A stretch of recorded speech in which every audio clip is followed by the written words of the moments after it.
Tabla periódica. Antecedentes. 1.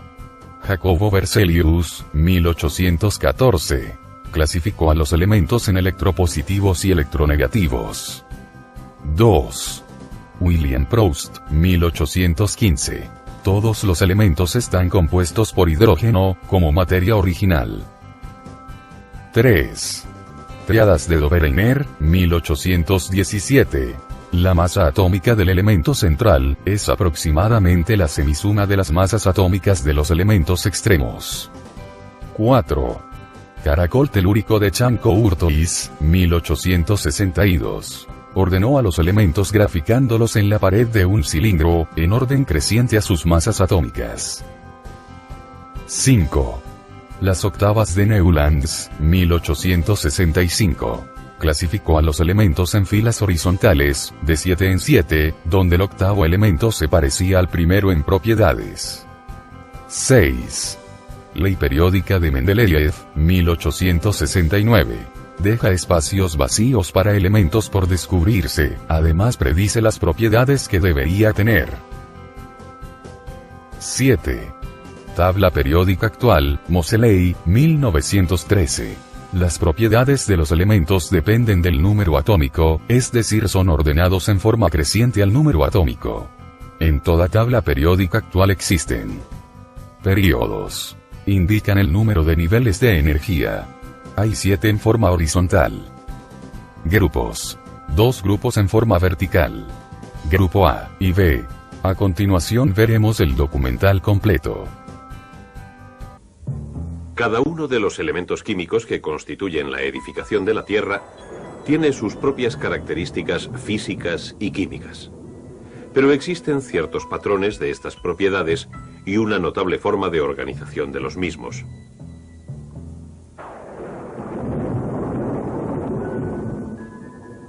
Química, la tabla periódica y la periodicidad.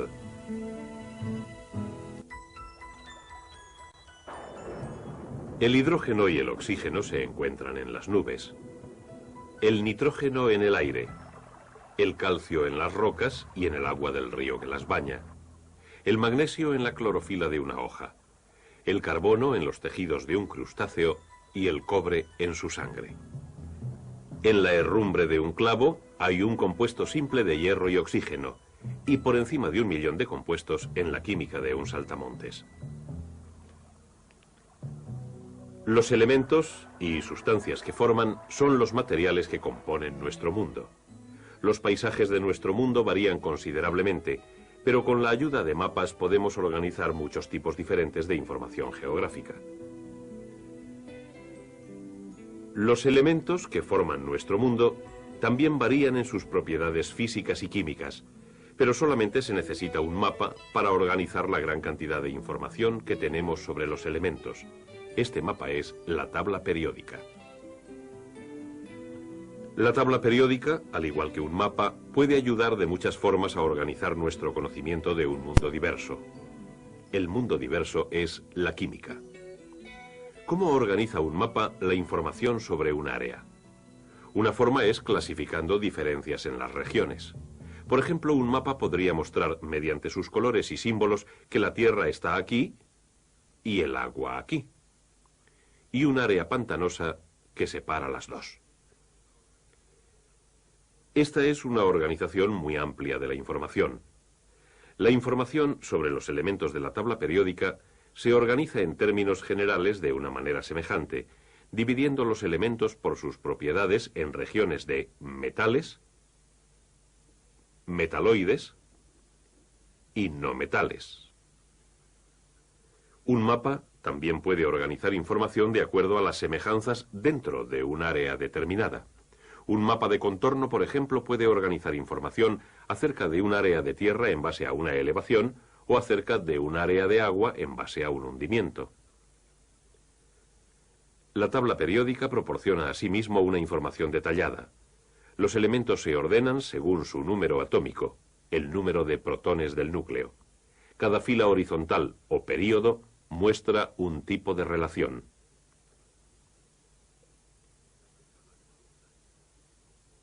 Cada columna o grupo muestra otro. Las detalladas relaciones que muestra la tabla periódica la han convertido probablemente en el instrumento organizativo más importante de la química. Veamos qué tipo de información podemos obtener y, lo más importante, por qué funciona. En la sección de metales de la tabla, el litio es el elemento número 3. Puesto que es un metal, suponemos que será un buen conductor de la electricidad, y efectivamente lo es. El berilio también es un metal, pero de la parte derecha de la tabla. El berilio también conduce la electricidad, pero no como el litio. Y el boro, a la derecha del berilio, es un conductor pobre. Así, estos tres elementos, en este orden, muestran una tendencia descendente de la conductividad.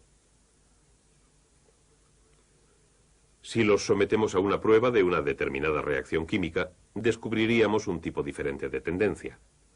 Por ejemplo, supongamos que les hacemos reaccionar con una solución de ácido clorhídrico. El litio reacciona enérgicamente. Cuando ha reaccionado todo el ácido clorhídrico y dejamos que se evapore el líquido, el sólido que permanece es el cloruro de litio, LiCl. Hay un átomo de cloro por cada átomo de litio.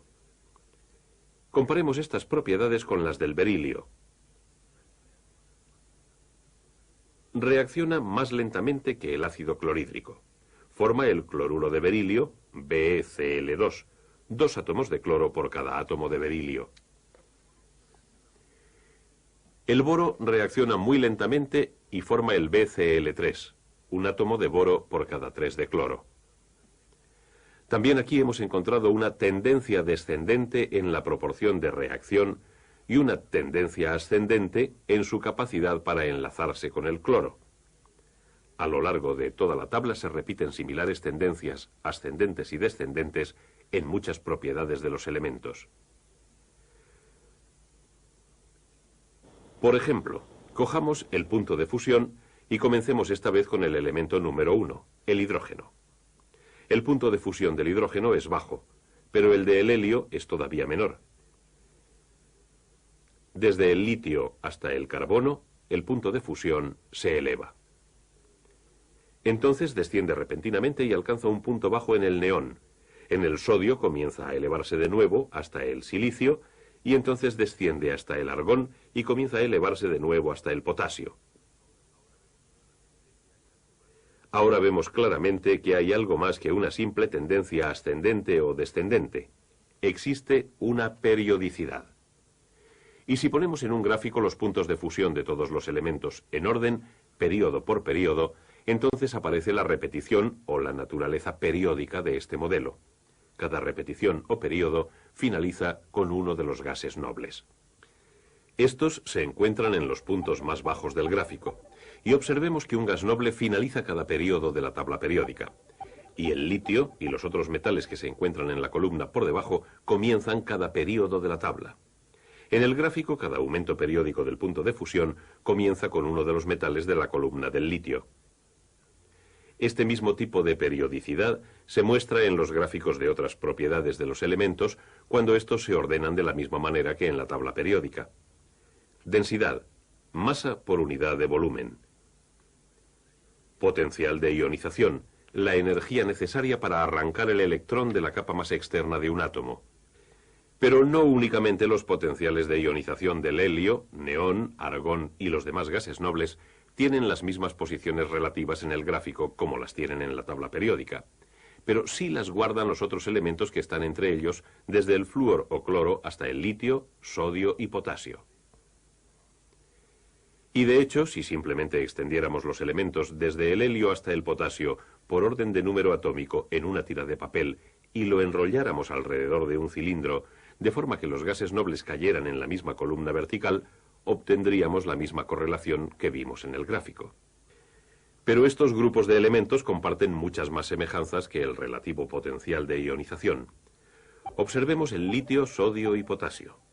Todos son metales blandos de baja densidad y bajos puntos de fusión y ebullición. Todos son elementos químicos extremadamente reactivos, incluso reaccionan violentamente con el agua. Ninguno de estos elementos se encuentra en la naturaleza en estado puro. El flúor y el cloro, ambos gases a temperatura ambiente, son no metales altamente reactivos.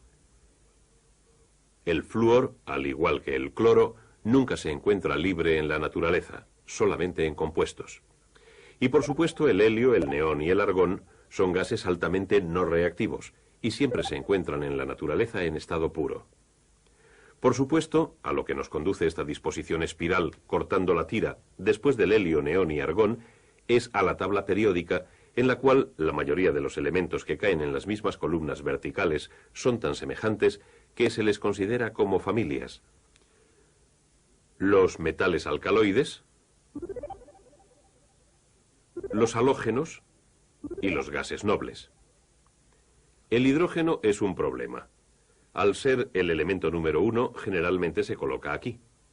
Pero las propiedades del hidrógeno son solamente semejantes en parte a las de los metales alcaloides. También se computa como los halógenos.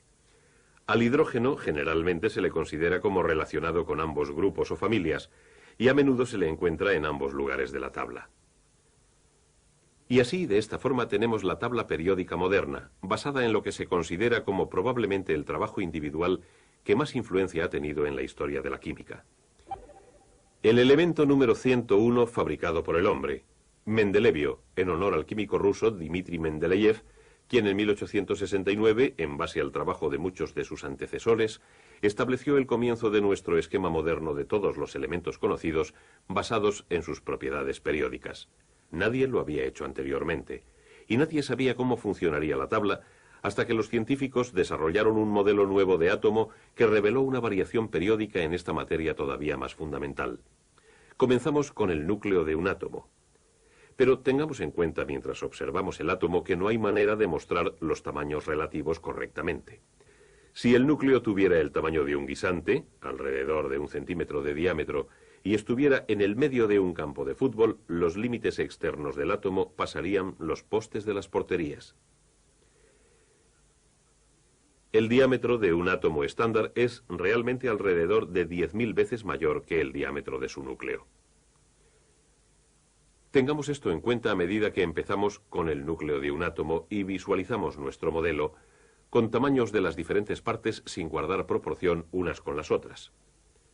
El número de protones del núcleo, el número atómico del elemento, está equilibrado por el mismo número de electrones que hay fuera del núcleo.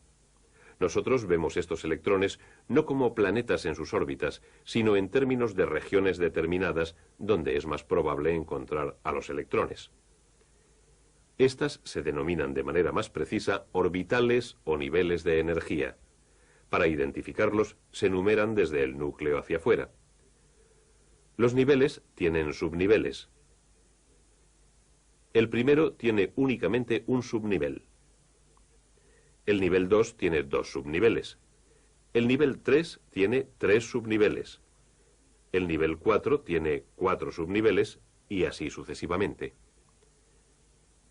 Cada nivel nuevo tiene un posible subnivel más. A los subniveles se les asignan nombres de letras. Al primer subnivel de cada nivel se le da la letra S, al siguiente P, al tercero D, al cuarto F. Los subniveles poseen diferentes capacidades para los electrones. Mostramos estas capacidades al contar los orbitales. Existe un orbital de forma esférica para cada subnivel S. Tiene capacidad para 2 electrones. 2 es el número máximo de electrones que puede admitir cualquier orbital. El orbital es simplemente una región donde existe la mayor posibilidad de encontrar los electrones. Existen 3 orbitales P de forma lobular. Cada uno puede admitir 2 electrones, y todos juntos, cuando están llenos, forman una región esférica de igual densidad.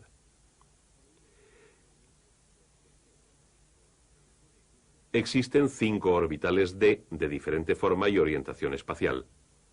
Cada uno de nuevo puede admitir 2 electrones, teniendo estos 5 orbitales capacidad para 10 electrones.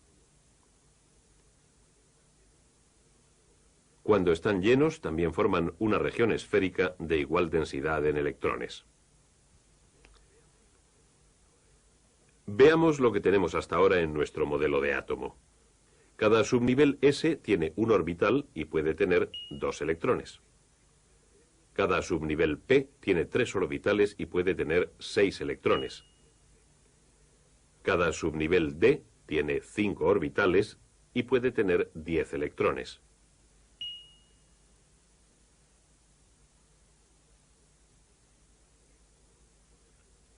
Así es como se disponen los 3 primeros niveles de energía. El cuarto nivel de energía también tiene un subnivel F de 7 orbitales con una capacidad total para 14 electrones. El número que tiene el nivel de energía es el mismo que tiene el subnivel. Y el número de orbitales de cada subnivel comienza con 1, aumenta de 2 en 2, 1, 3, 5, 7 y así sucesivamente, con posibilidad de tener 2 electrones en cada orbital. Veamos cómo explica este modelo el funcionamiento de la tabla periódica.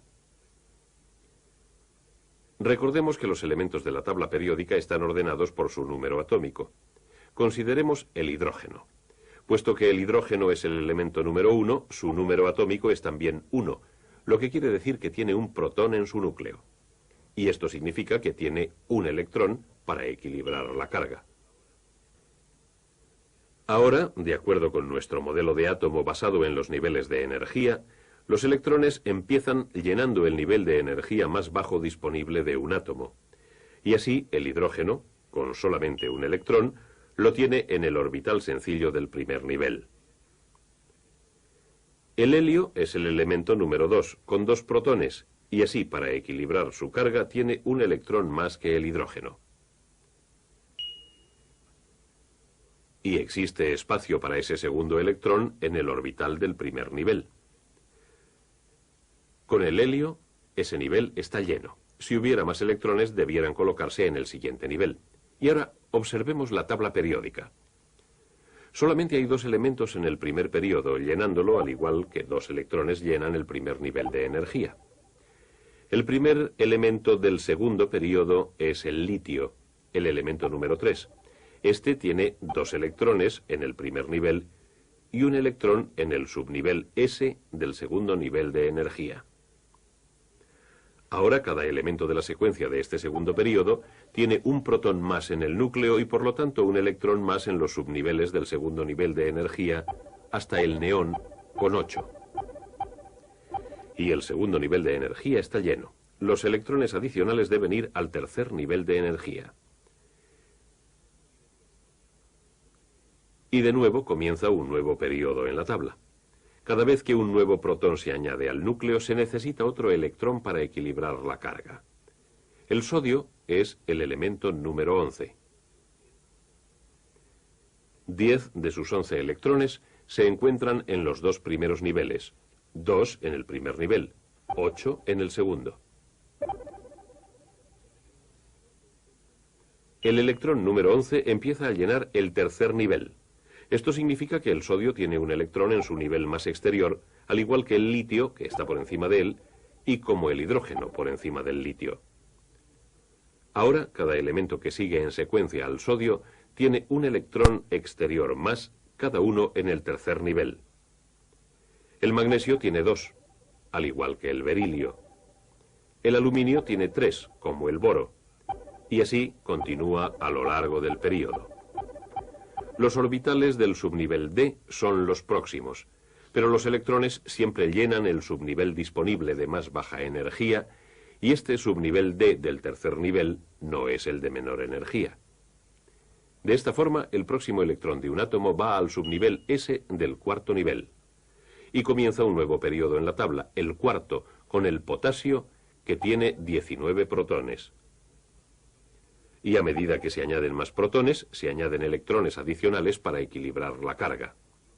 El potasio tiene un electrón en el subnivel S del cuarto nivel, el calcio tiene 2, 1 y 2 electrones más externos, al igual que en el par de elementos por encima de ellos. Y ahora que el subnivel S del cuarto nivel está lleno con el calcio, empieza a llenarse el subnivel D del tercer nivel. con sus 5 orbitales, tiene una capacidad para 10 electrones. Y los siguientes 10 elementos de la tabla periódica son el resultado del llenado de este subnivel, un electrón cada vez. Y así pueden llenarse los orbitales p del cuarto nivel. Y a medida que se le añade un electrón, se forman los siguientes 6 elementos de la tabla, cada uno de ellos con la misma configuración electrónica externa que los 6 elementos que se encuentran por encima de ellos en el período. Hasta ahora hemos recorrido alrededor de 1/3 de los elementos de la tabla periódica. Recordemos que Mendeleev ordenó la tabla de forma que los elementos con propiedades químicas semejantes se encontraran en las mismas columnas verticales.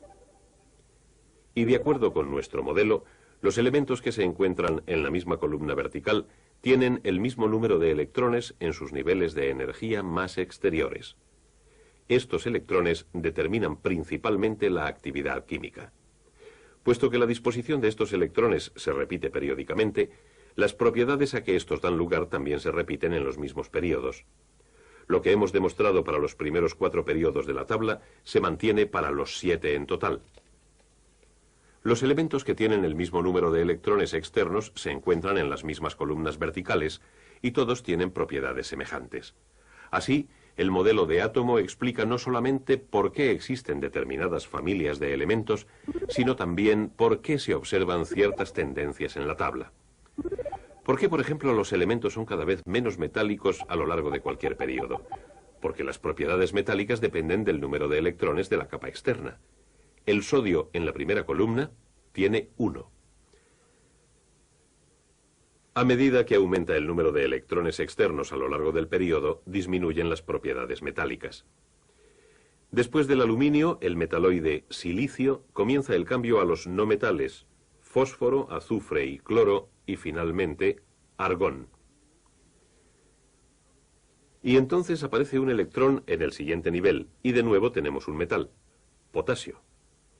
La repetición periódica de las propiedades de los elementos, punto de fusión, densidad, potencial de ionización, todas las propiedades físicas y químicas, pueden explicarse mediante este modelo que demuestra la naturaleza periódica de la estructura del átomo.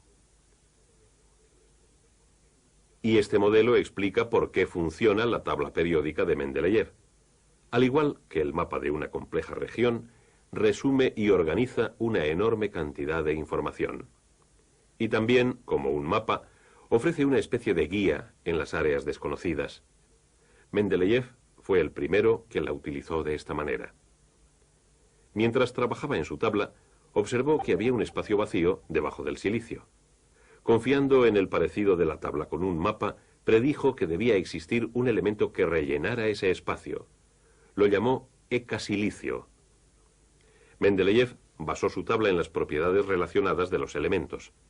De esta forma, revisó la tendencia en las propiedades de los elementos del grupo en el que se encontraba el silicio y calculó valores intermedios para las propiedades del ecasilicio. Predijo que la densidad del ecasilicio sería aproximadamente de 5,5 gramos por centímetro cúbico. Asimismo, pensó que formaría un compuesto con 4 átomos de cloro y que este compuesto herviría aproximadamente a 100 grados centígrados. Algunos años más tarde, se descubrió este elemento y se llamó oficialmente germanio.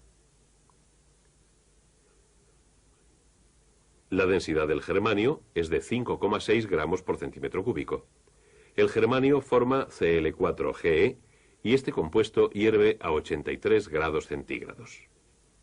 Las predicciones de Mendeleev fueron notablemente aproximadas para ser un elemento desconocido. Al nombrar el elemento 101 en honor de Mendeleev, el mundo científico subrayaría la gran importancia de su trabajo.